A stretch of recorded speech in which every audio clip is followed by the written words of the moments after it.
Καλημέρα σας. Λοιπόν, χρόνια πολλά. Ο καιρός ήταν λίγο άστατος σήμερα, μας τα χάλασε λίγο, δεν πτωούμεθα όμως. Ο κύριος Καλογερόπουλος μας βοήθησε και βρήκαμε το χώρο ελεύθερο, τον όμορφο αυτό χώρο, οπότε θα απολαύσετε τα παιδάκια σας εδώ σε εσωτερικό χώρο, χωρίς το φόβο των καιρικών συνθήκων.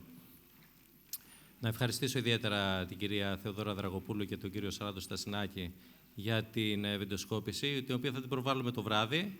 Τα τεχνικά στοιχεία θα σας τα πούμε διαδικτυακά, στις ομαδικές συνομιλίες που έχουμε. Να ευχαριστήσω τον συνάδελφο, τον κύριο Κώστα Μανιάτη, για την τεχνική επιμέλεια στον ήχο.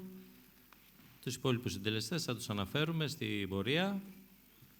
Να δώσουμε το βήμα στην κυρία Γιούλη Παπαδοπούλου και θα ξεκινήσουμε με την παιδική χοροδία.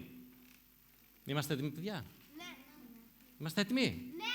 Πιο δυνατά? Ναι. Έτσι, μπράβο. Για τα κάλαντα βγήκατε όλοι? Ναι. Ποιος δεν βγήκε, να σηκώσει χέρι? Δεν βγήκες Ματινά? Η Ματίνα λοιπόν δεν βγήκε.